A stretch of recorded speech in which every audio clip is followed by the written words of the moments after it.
Pues profesor, soy Sánchez Martínez Jesús, soy el número de lista 24. Esta es la práctica 2 del tema 2.3, que es motores de corriente alterna.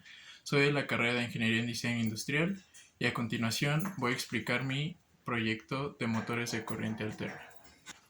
Soy parte del equipo 2.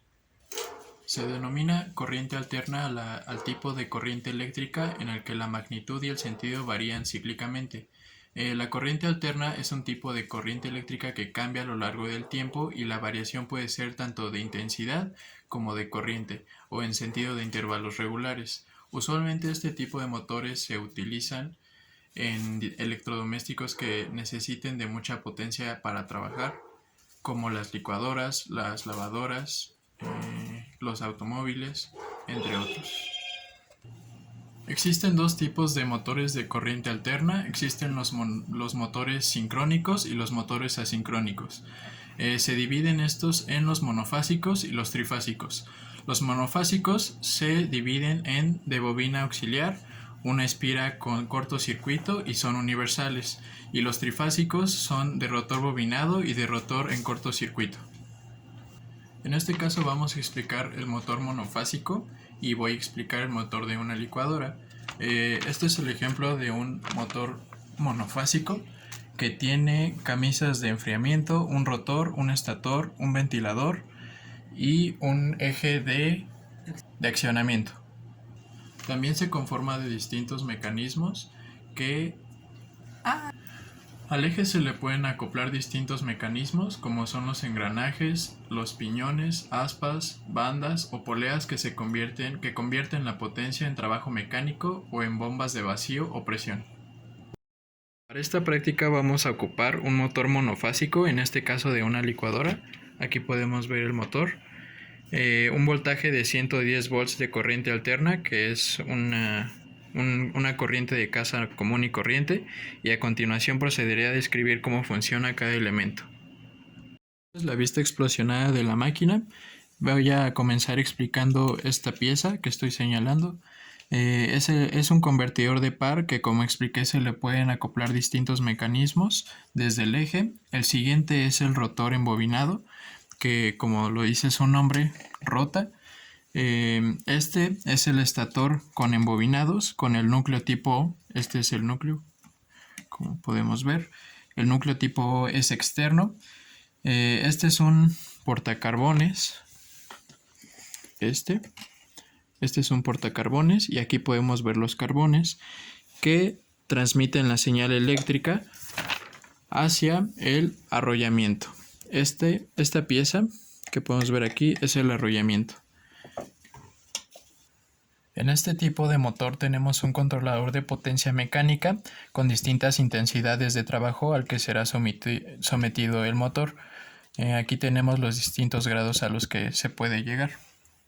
Las señales eléctricas emitidas por el controlador de potencia son transmitidas por estos cables. El cable blanco, como podemos ver aquí, indica la señal, el amarillo es corriente y el negro es tierra. Este motor es alterno porque no requiere de ningún tipo de transformador y está protegido por un fusible de 10 amperes.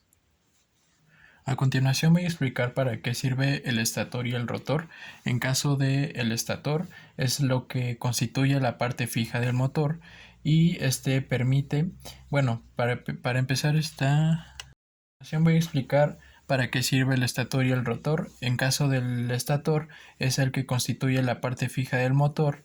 El estator está constituido principalmente de un conjunto de láminas de acero al silicio que tienen la habilidad de permitir que pase a través de ellas el flujo magnético con facilidad.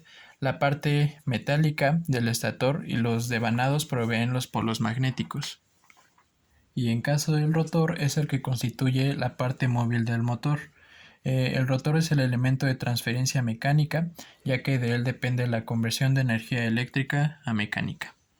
A continuación voy a proceder a construirlo y a conectarlo y ver su funcionamiento. Como podemos ver, ya armamos el motor. Primeramente fue el estator, después el convertidor de par y por último los carbones.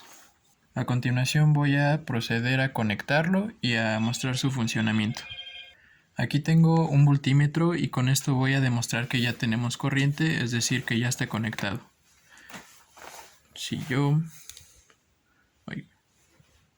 Como podemos observar, está en voltaje, y si yo pongo los conectores aquí, podemos observar que tiene 132 voltios de voltaje. Vamos a mostrar el trabajo del motor y sus intensidades.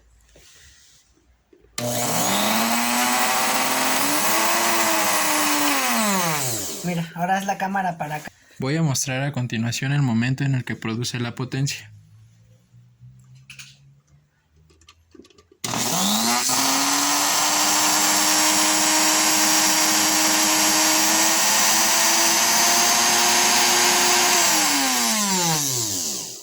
Y como podemos observar, la corriente viaja a través de los carbones para mover el estator. Podemos observar, ya está armado el motor dentro de la estructura de la licuadora y ya la vimos internamente, ahora vamos a verla externamente.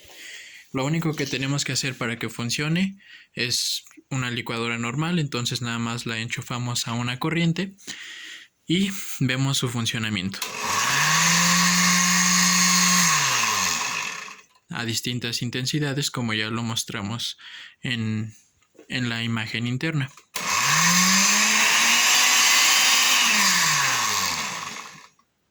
Esta fue la explicación de mi experimento. Como vimos, se explicó cada parte que conforma un motor de corriente alterna, y cabe recalcar que todos los generadores necesitan una máquina motriz, es decir, un motor de algún tipo para producir la fuerza de rotación, por medio de la cual el conductor puede cortar las líneas de fuerzas magnéticas y producir una fuerza electromagnética. La máquina más simple de los motores y generadores es el alternador. Como ya vimos en este proyecto. Bueno, profesor, de mi parte es todo. Como conclusión puedo decir que los motores son algo vital para el funcionamiento tanto de electrodomésticos o de cualquier otro tipo de electrónico. Este fue mi proyecto de la práctica 2 de la unidad 2 de Fundamentos de Electricidad y Magnetismo y Electrónica, del tema 2.3 de los motores de corriente alterna. Muchas gracias.